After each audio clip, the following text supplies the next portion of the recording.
안녕하세요. 오늘 좌장을 맡은 서울여자대학교 사회복지학과의 교수 김진석입니다. 반갑습니다.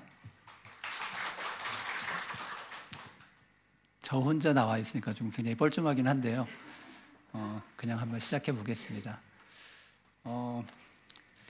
오늘 그 보건사회연구 컬러키엄의 주제가 우리는 존엄한 죽음을 맞이하고 있는가라고 하는 제목이고요.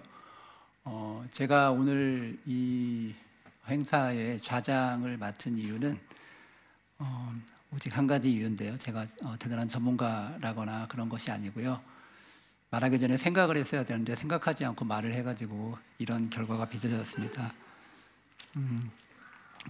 편집위원회 회의를 했고요. 편집위원회 회의에서 어떤 주제를 가지고 우리가 컬러키엄을 할 건지에 대한 논의를 했고, 평소에 존경하는 준선 편집위원장님께서 뭔가 좀 아이디어를 내놔봐라 이렇게 얘기를 하셔서, 그때 제가 이제 당시에 고민하던 주제 중에 좀 꽂혀있던 주제가 사실은 죽음이라기보다는 죽음에 이르는 과정으로서의 삶에 대한 문제였고, 그 삶을 어떻게 마무리할 때까지 인간의 존엄함을 지켜줄 수 있을까, 이런 고민들을 하면서 죽음에 대한 얘기를 우리 한번 해보자.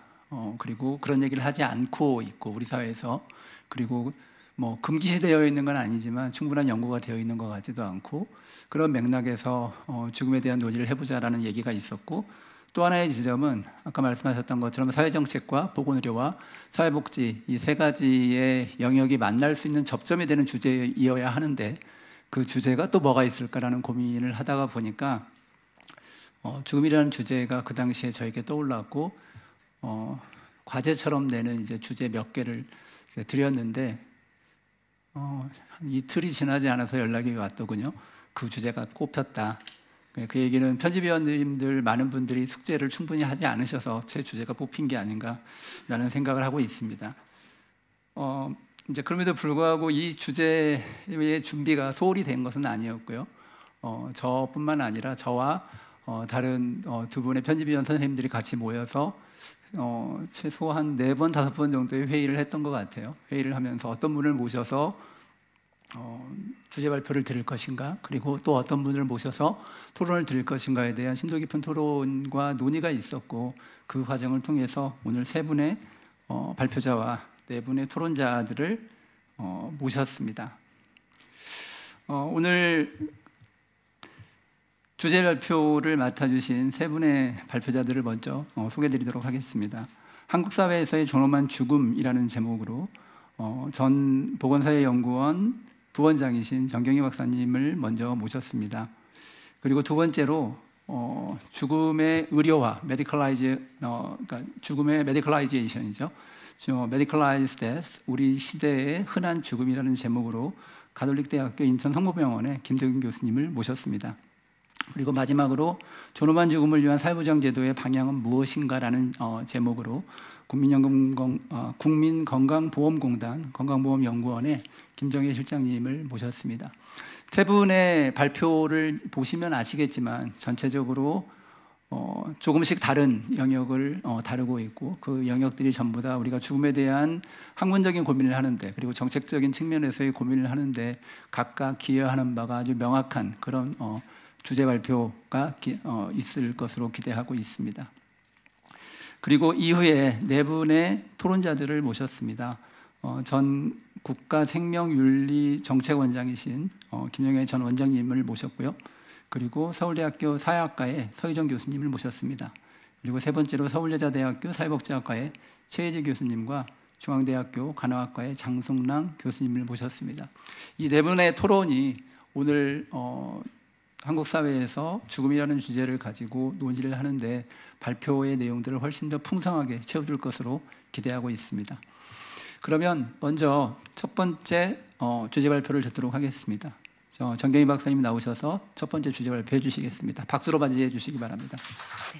예, 안녕하세요. 한국보건사회연구원에서 25년 8개월을 근무하고 2020년에 퇴직을 해서 계산을 해보니까 한 3년 반 그렇게 그 퇴직자로서 또 노년학자로서 노년기를 경험하고 있는 정경이라고 합니다. 아마 저에게 이 자리에 이제 발표를 부탁하신 편집위원회의 의도는 정책 연구와는 약간의 결이 다른 삶을 영위하고 있는 제가 조금은 정책 연구 외에 또 어떤 그 존엄한 죽음이라고 하는 개념을 확장하고 있는가를 한번 확인하고 공유해 주기를 원하셨던 것 같아요. 그래서 제가 그동안 이제 노년 학자로서 경험하고 있는 존엄한 죽음에 대한 조금 결이 다른 그런 고민과 흔적을 이 자리에서 좀 공유를 해보고자 합니다. 그래서 오늘 저는 이제 구성을 하면서 한국 사회, 존엄, 죽음 이 각각의 단어에 대해서 좀 생각을 해보는 것이 어떻겠나라는 생각을 했습니다. 그래서 제일 처음에 죽음이라고 하는 그런 개념에 대해서 생각을 해봤고요. 그 다음에 과연 존엄하다는 것이 뭘까? 우리가 지금까지는 살아있는 사람들의 존엄에 대한 생각을 많이 했는데 죽음 앞에 존엄이라는 단어가 붙는 것은 어떤 의미가 있을까를 좀 생각을 해보고 존엄한 죽음이 그럼 한국 사회에서는 얼마나 구현되고 있는가 또는 바른 방향으로 가고 있는가를 좀 생각해보는 그런 구성으로 오늘의 발표 자료를 구성을 해봤습니다. 제가 여기에 생뚱맞게 시를 하나 그 다음 장까지 인용을 해봤는데요. 사실 퇴직자로서 이제 노년기를 살면서 제가 정책 연구를 하면서 가장 소홀히 했던 것이 무엇인가를 생각을 해봤을 때 시 읽기라는 생각을 했어요. 그래서 가끔 잘 알고 있다고 생각했으나 놓쳤던 그런 시집들을 좀 보면서 또 저의 관심사인 노년기 죽음과 연관된 그런 내용을 보면서 죽음이라고 하는 것이 갖고 있는 어떤 실존적인 의미가 무엇일까 보면서 제가 그 윤동주의 자화상이라고 하는 시 중에서 우리가 지금 죽음에 당면했을 때 아마 이런 느낌을 갖게 되지 않을까 싶어서 제 입장에서 한번 정리를 해서 간단히 소개를 드리겠습니다. 그리고 한 여자가 있습니다. 어쩐지 그 여자가 미워져 돌아갑니다. 돌아가다 생각하니 그 여자가 가엾어집니다. 돌아가다 생각하니 그 여자가 그리워집니다. 우물 속에서 달이 밝고 구름이 흐르고 하늘이 펼치고 파란 바람이 불고 가을이 있고 추억처럼 여자가 있습니다. 아마 우리가 죽음에 당면했을 때 이런 복합적인 감정을 갖게 되지 않을까 그런 생각을 하고요. 그래서 죽음에 당면했을 때 그 인생에 대한 후회와 자신에 대한 연민과 뭐 이런 복합적인 감정을 갖게 될 텐데 이런 감정을 충분히 소화하고 우리는 죽음을 마주할 수 있는가라는 커다란 질문을 한번 던져보고 싶었고요. 그 다음에 인생을 정리하고 반추한다면 도대체 언제 하는 것이 좋은가? 아마 정답은 없다고 생각합니다. 개개인마다 굉장히 다를 거라는 생각을 해봤고요. 그리고 제가 정책 연구를 하면서는 할 때는 이제 사람들이 자기결정 능력이 항상 언제나 있을 것이다 라는 생각에 매몰됐던 것 같아요. 그런데 이제 쭉 다각도로 생각을 해보니 과연 사람이 자기 결정 능력을 죽음의 순간까지도 유지할 수 있을까? 특히 치매라고 하는 그런 그 질병을 경험하고 있는 경우에는 특히 그래서 정답이라고 여겨지는 자기결정의 순간이 사실은 상당히 좀 어려울 수도 있겠다. 그렇다면 그런 다양성을 우리가 염두에 두고 정책을 설계해 나가고 개인적인 차원에서의 고민을 정리해야 되지 않을까 그런 생각을 좀 해봤고요. 그래서 관련된 정책적인 그 과제에 대한 생각을 좀 할 수 있는 시여서 한번 소개를 해봤습니다. 그리고 다음 시는 그 한강의 서시인데요. 사실은 윤동주는 벌써 시대적인 그 간극이 있고 또 남성이잖아요. 제가 또 여성이기 때문에 현 세대를 살아가는 여성의 시를 한번 소개를 하고 싶었고요.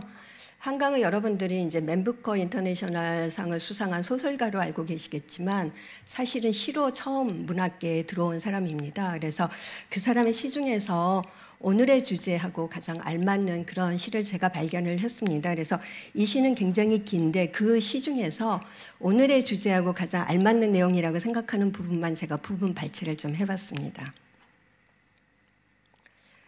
어느 날 운명이 찾아와 나에게 말을 붙이고 내가 내 운명이란다. 그동안 내가 마음에 들었니? 라고 묻는다면 나는 조용히 그를 끌어안고 오래 있을 거야. 눈물을 흘리게 될지, 마음이 한없이 고요해져 이제는 아무것도 더 필요하지 않다고 느끼게 될지는 잘 모르겠어. 당신, 가끔 당신을 느낀 적이 있었어 라고 말하게 될까? 당신을 느끼지 못할 때에도 당신과 언제나 함께였다는 것을 알겠어 라고. 사실 우리는 죽음에 당면할 때까지는 내가 어떤 감정을 갖게 될지 잘 모르는 상태일 것 같습니다. 실제로는 잘 모른다라는 것이 정답일 수도 있는 그런 상황인 것 같아요. 그래서 저는 이제 이 시에 대해서 각각의 개인들이 잘 모르겠는 상태에서 죽음을 맞이할 수 있다라는 점과 더불어서 우리가 죽음에 대한 얘기를 할 때는 굉장히 서구적인 그런 관점을 갖습니다. 그래서 절대자와의 뭐 대결이나 투쟁해야 할 대상, 뭐 그런 식으로 많이 접근을 하는데 이 시에서 강조하고 있는 것은 죽음이라는 것을 굉장히 수평적인 그런 평등한 대상으로 보고 있다라는 점에서 우리가 죽음을 볼 때 다양한 시각에 있을 수 있겠다 이런 점을 한번 소개를 하고 싶었고요. 그리고 고전 읽기를 새로 하면서 그 톨스토이의 이반 일리치의 죽음이 바로 죽음의 당면에서 자신의 생애를 후회하고 또 여러 가지 대안에 대한 생각을 해보는 그런 소설인데 여기에 바로 죽음이라는 사건에서 다시 처음인 듯 살아가고 싶어진다. 그러나 기회가 없다. 바로 이것이 우리가 죽음에 가까이 갈수록 이런 감정을 갖게 되지 않는가 싶어집니다. 여기까지는 약간 소프트한 터치를 좀 해봤고요. 그러면 죽음이라고 하는 것이 어떤 의미를 갖는가에 대해서 사전적인 정의부터 시작을 하면 생물의 생명이 없어지는 현상이다. 근데 생명은 사람이 살아서 숨쉬고 활동할 수 있게 하는 힘이라고 정의가 되고 있더라고요. 그럼 우리가 죽는 순간 모든 것은 없어지는 것이죠. 물론 이제 종교적인 측면에서 다른 얘기를 할 수는 있겠지만, 그래서 그 죽음의 특징에 대해서 켈리 세이건이 죽음이란 무엇인가, 아마 베스트셀러이지만 두꺼워서 많은 사람들이 다 읽지는 못한 그런 책인 것 같아요. 여기서 정리하고 있는 한 5가지의 죽음의 특징에 대해서 한번 생각을 하고 정리를 해봤습니다. 죽음의 필연성, 이건 뭐 피할 수 없다는 점에서 다 알고 있는 것이고, 가변성, 그러니까 우리가 죽음에 이르기까지 전 수명은 천차만별이라는 그런 점들을 우리가 한번 생각을 해볼 수 있을 것 같고요. 그 다음에 이제 3번째로는 예측 불가능성, 우리는 언제 죽을지 모른다는 것이죠.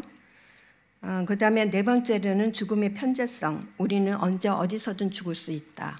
그리고 5번째로는 삶과 죽음의 상호 효과. 그래서 죽음은 삶을 영위한 다음에 따라오므로 삶과 죽음이 조합함으로써 만들어내는 가치에 관심을 두어야 한다. 이것이 바로 우리가 살아있는 동안 죽음을 생각해야 하는 그런 죽음의 특징 중에 하나가 아닌가라는 생각을 했습니다. 사실 어디에 뭐 학설로 있는 것도 아니고 그림으로 있는 건 아니지만 제가 이번에 이런 생각을 정리를 하면서 이런 그림을 한번 그려봤습니다. 인생이라고 했을 때 삶만 포함하는 그런 관점이 있겠고요. 죽음은 다른 것으로 이렇게 부가적인 것으로 보는 관점이 있겠고, 삶과 죽음이라고 하는 것을 다 포함해서 인생이라고 보는 그런 관점이 있을 수 있을 것 같습니다. 앞서 살펴본 그 죽음의 특징 중에서 삶과 죽음이 서로 연계가 되어 있다는 것이 아마 제가 이제 여기서 보시기에 오른쪽의 그림이 아마 그런 관점을 반영하고 있는 것은 아닌가 그런 생각을 해봤고요. 도식적이긴 하지만 그렇다면 삶과 죽음이 어떤 특징 또 어떤 대비점을 갖고 있을까 좀 생각을 해봤습니다. 첫 번째는 삶은 우리가 어느 한순간도 잊어버릴 수가 없죠. Show must go on이니까요. 하지만 죽음은 잊어버릴 수가 있습니다. 잊고 지낼 수 있죠. 그런데 어떤 계기에 당면했을 때 죽음을 생각하게 됩니다. 그런데 이제 죽음을 언제나 생각하는 것은 아니지만 중요한 순간마다 생각하고 나의 삶의 일부로 받아들이고 고민해보는 것은 굉장히 큰 의미가 있다. 이런 말씀을 좀 드리고 싶고요. 네, 2번째로는 삶은 항상 기회와 결정의 과정입니다. 그런데 그 과정은 그 변경도 가능하죠. 제가 잘못된 결정을 했을 때 그거를 되돌릴 수도 있고 그것을 보완하고 변경할 수 있는 다양한 노력을 할 수 있습니다. 그런데 죽음이라고 하는 것은 불가역성이 있기 때문에 그럴 수 없다라는 가장 큰 특징이 있는 것 같고요. 그 다음에 삶이라고 하는 것은 다양하고 중첩적인 그런 선택지를 갖고 있습니다. 삶의 모습이 훨씬 더 다양한 건 사실인 것 같습니다. 그런데 우리가 죽음이라고 하는 것을 어떻게 맞이할 것인지는 삶에 비해서는 그 선택지가 좀 제한이 되지만 그래도 개인이 어떻게 설계하고 어떤 관점을 갖는가에 따라서 굉장히 다른 모습으로 구성이 될 수는 있을 것 같습니다. 그 다음에 그 죽음에 대해서 우리가 갖고 있는 세 가지 태도가 있다고 아까 소개한 켈리 세이건이 이제 얘기를 하고 있는데요. 첫 번째는 부정이라는 거죠. 죽음을 부정하는.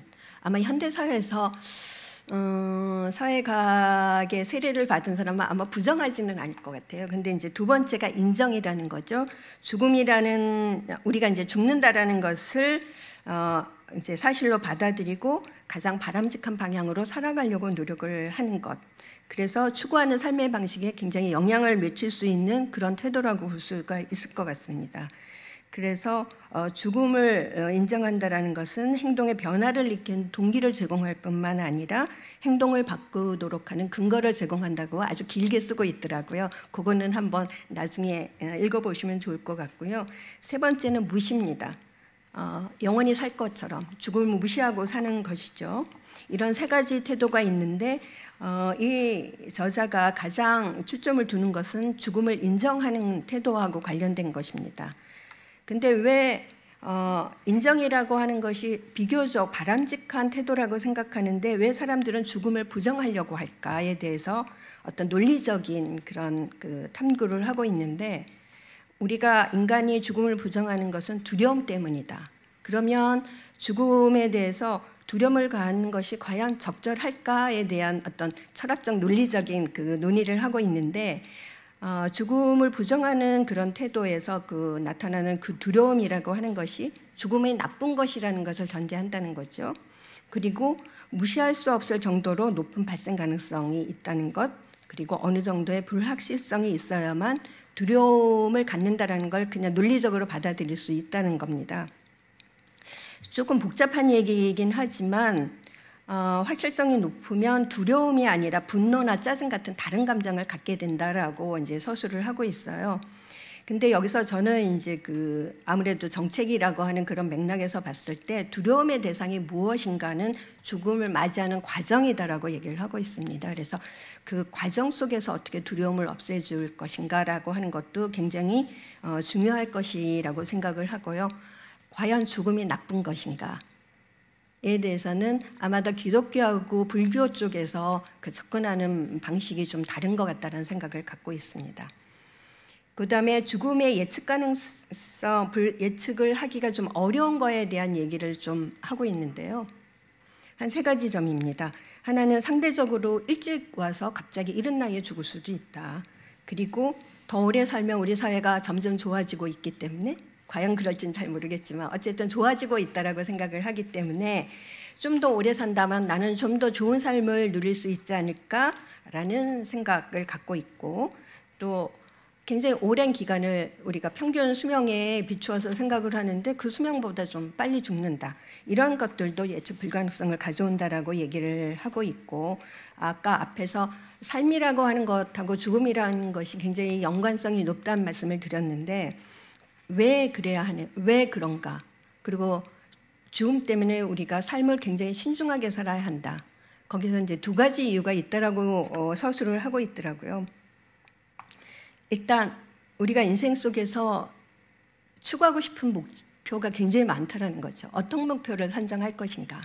그리고 선정한 목표를 어떻게 달성할 것인가는 굉장히 단순한 문제가 아니기 때문에 항상 우리는 신중해야 하고 주의를 기울여서 삶을 살아가야 한다.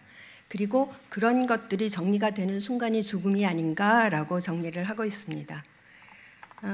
그래서 뭐 이런 죽음에 관한 여러 가지 태도나 종류 뭐 이렇게 좀 정리를 해봤지만 제가 생각하기에 여기서 함의하는 것은 삶이 다양한 만큼 죽음까지의 과정이나 죽음 자체가 다양할 수 있다라는 거죠.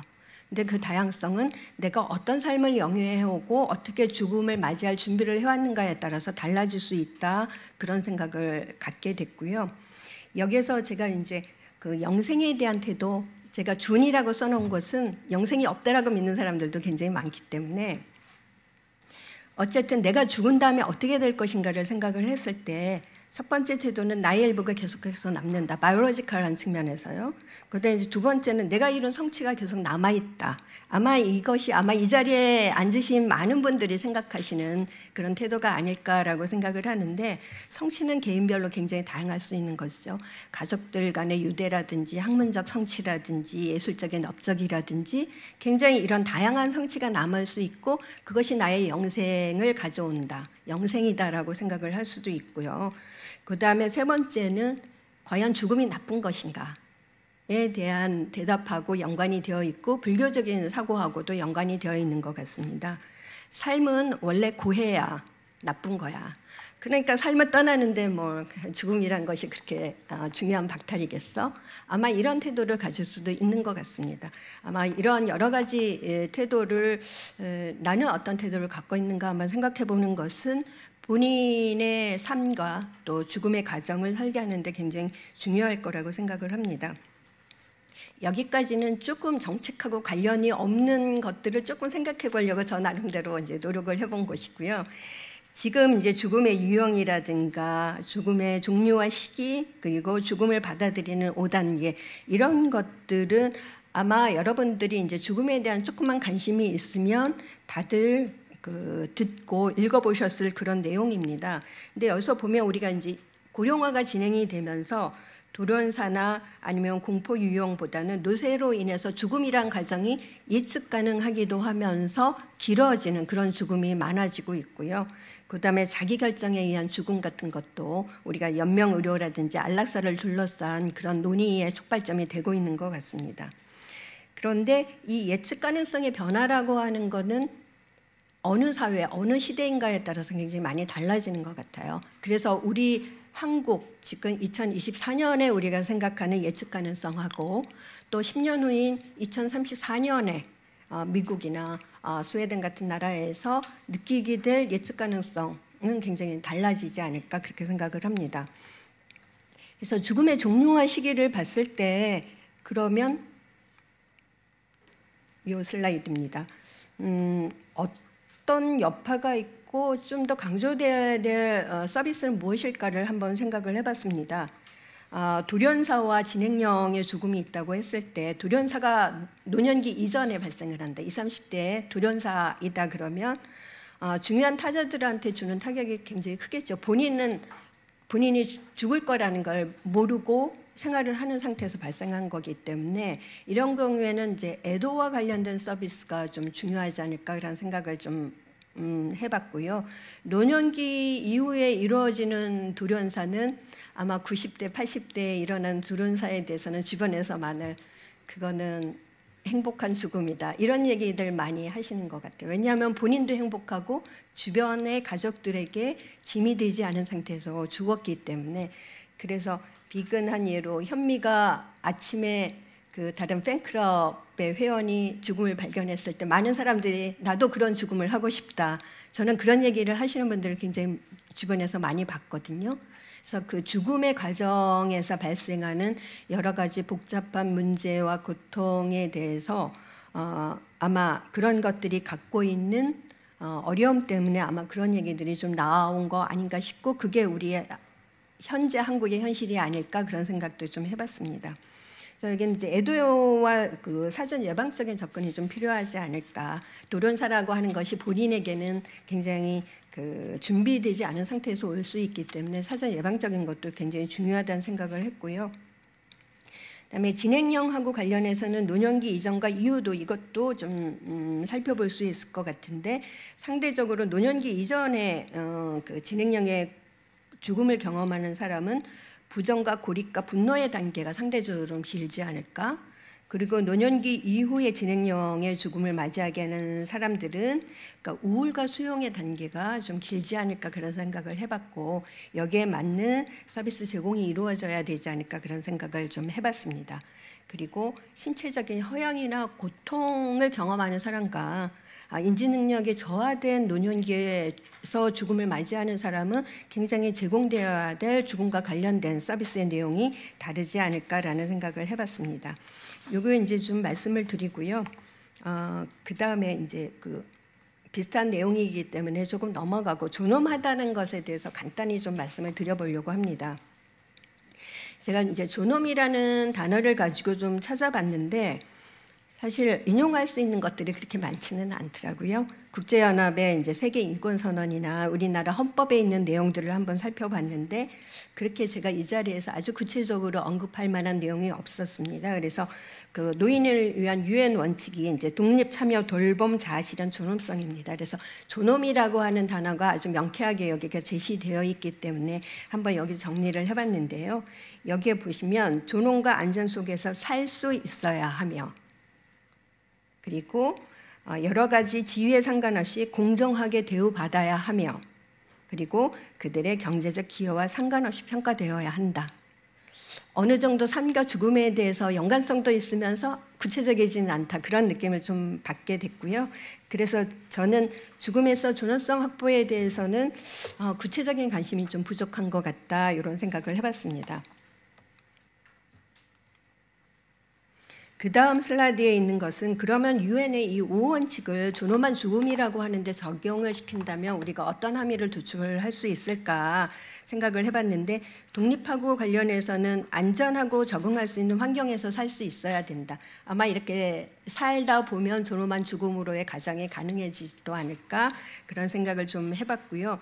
돌봄하고 관련해서 여기에는 이제 여러 가지 내용들이 있는데 이런 것들이 존엄한 죽음으로 가는 과정 속에서 필수적인 것이 아닐까 이런 생각을 해봤습니다. 그리고 존엄한 삶과 존엄한 죽음을 동일한 평면에 놓고서는 그 최소한의 조건에 대한 생각을 정리해 본 것이 있어서 여기 한번 제시를 해봤습니다. 한번 참고하시면 좋을 것 같고요. 그 다음에 한국에서의 존엄한 죽음에 대한 생각을 좀 정리를 하기 위해서 제가 두 개의 그림을 한번 가져왔습니다. 하나는 죽음을 앞둔 모네라고 하는 피에르 프린스의 그림인데요. 모네는 화가 중에서 굉장히 오래 산 화가로 꼽히고요. 오래 살았기 때문에 노년기 후반에 백내장 같은 어떤 시력의 저하가 있었기 때문에 우리가 알고 있는 멋있는 수련의 그림들이 사실은 그런 백내장 때문에 가능했다 이런 얘기도 있습니다. 어쨌든 이렇게 그 다양하고 의미 있는 작품을 남겼지만 본인의 죽음을 그릴 수는 없었겠죠. 그래서 다른 화가가 그린 그림인데 이거는 이제 죽는 그 본인에 대한 그림이고요. 그다음 이 그림은 뭉크가 그린 그림입니다. 그래서 죽음의 침상 곁에서 이게 아마 significant others가 어떻게 죽음을 바라보고 있는가 이 죽음을 보는 그런 타자들이 다양한 표정들을 좀 하고 있죠. 이게 우리가 이제 한국에서의 존엄한 죽음을 설계하는 데 있어서 생각을 해봐야 하는 두 가지 측면이 아닌가 싶어서 두 개의 그림을 이제 한번 소개를 해봤고요. 뭉크는 사실은 가족의 죽음 때문에 굉장히 고통받은 사람이지만 본인은 오래 살았습니다. 아이러니죠. 예. 그랬기 때문에 아마 죽음에 대한 여러 가지 생각을 하면서 그림으로 옮겨볼 수 있었던 것 같고요. 그래서 저는 이제 첫 번째 죽음은 본인만의 문제인가라는 질문을 하나 던지고 특히 한국 사회에서는 개인주의보다 아직까지도 미묘하게 가족주의가 있기 때문에 이런 것들이 그 가족한테 미치는 여파에 대한 생각도 우리가 무시해서는 안 되고 이런 것들이 정책의 현장, 서비스의 현장에서도 녹여놔야 된다 그런 생각을 좀 해봤습니다. 그 본인과 가족 및 친구하고 관련해서는 이제 본인은 삶에서 죽음까지 가정에서의 이제 정 과정에 있어서 존엄성을 확보하는 것이 굉장히 중요하고요. 가족이나 친구하고 관련해서는 아마 그 중요한 가족 구성원이나 친구의 죽음의 과정에 어느 정도 관여를 할 수밖에 없겠죠. 그런 것 플러스 그런 사람들이 떠났을 때 각자의 방식으로 애도하고 상실감을 소화해야 한다라고 하는 숙제도 있는 것 같습니다. 이 부분은 제가 무시되어서는 안 된다고 생각을 하기 때문에 한국 사회에서의 존엄한 죽음하고 관련해서 한번 생각해 봤으면 해서 여기에 좀 정리를 해봤습니다. 그럼 한국에서의 존엄한 죽음하고 관련해서 사실은 이런 그림은 정책 연구할 때 굉장히 많이 한 그림이어서 피하고 싶었으나 별 뾰족한 대안이 없어서 이 그림을 한번 그대로 가져와 봤고요. 그 개인 나의 죽음하고 관련해서는 제가 이제 연구를 했었을 때 한국의 구성원들이 중노년층이 공통적으로 지적한 그런 사항들입니다. 아프지 않게 관리해서 고통스럽지 않은 죽음, 깨끗하고 정결한 죽음, 두려움 없는 죽음, 사랑하는 사람들과 미리 준비하는 죽음. 아까 앞에서 얘기했던 그런 요소들이 다 있는 거고요. 그다음에 가족이나 친구의 입장에서 보면 숨을 거두는 마지막 순간까지 사랑하는 사람이 주위에 있는다라는 것이 굉장히 의미가 있고, 그다음에 배우자나 자녀한테 짐이 되고 싶지 않다라는 것이 있는데, 이게 정서적인 측면이나 경제적인 측면에서 또 굉장히 중요한 의사결정 과정에서 그러한 것 같습니다. 그런데 이러한 생각도 할 수가 없는 상황에서 죽음을 맞이하는 경우도 꽤 있지요. 네. 그다음에 세 번째가 이제 지역사회가 포괄하고 있는 문화와 정책 기반. 아까 존엄한 죽음에서 중요한 요소 중에 하나가 사회의 그 에토스다라는 얘기를 하고 있는데, 그런 측면에서 우리가 정책뿐만 아니라 어떤 문화적인 방향성을 꾸준히 지향해가는 것도 굉장히 중요할 것 같습니다. 그 다음 슬라이드에 이제 제가 정리해 보는 것은 죽음의 장소하고 관련해서 도대체 우리한테 선택권이 있는가? 요즘 일본에서 그 집에서 혼자 죽기를 권한다라는 책도 나온 것처럼 혼자서 집에서 가능하나 지역사회에 거주를 하면서 죽기를 원하지만 과연 그게 가능한가, 특히 한국 사회에서 가능한가라는 질문을 던져볼 수밖에 없고요. 사실은 완화변동의 호스피스에서 사망하고 싶다고 생각을 해도 수요 대비 공급이 굉장히 부족한 상황이고요. 뭐 여러 가지로 제가 보기에는 선택에 대한 욕구는 높으나 실제적으로 그런 선택에 대한 욕구가 구현될 수 있는 그런 서비스는 부족하다. 그리고 수준도 충분하지 않다. 만족스럽지 않다. 그런 말씀을 좀 드리고요.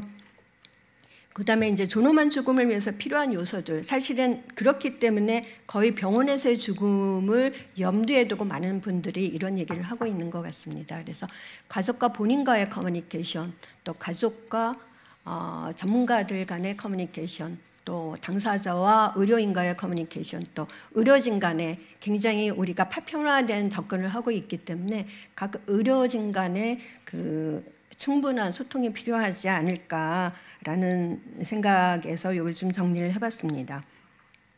그다음에 존엄한 죽음을 위해 준비해야 할 것, 일본에서 인생의 끝을 위한 활동을 종활이라고 새로운 단어를 만들었답니다.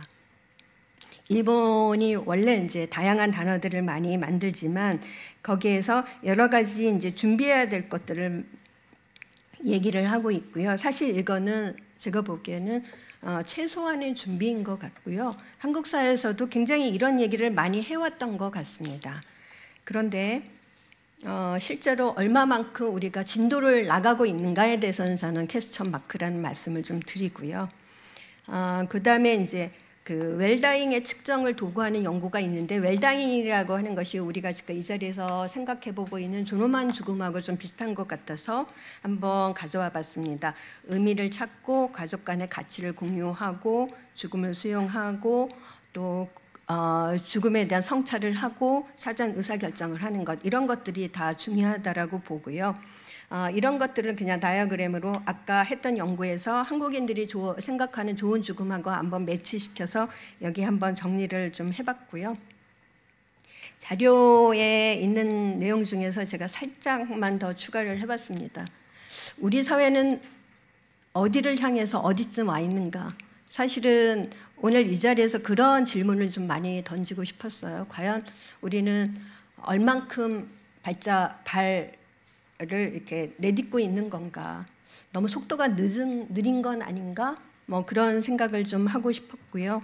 그다음에 제가 이제 꾸준히 자기결정권이라고 하는 것이 굉장히 이상적인데 과연 우리가 구현할 수 있는 죽음의 과정인가?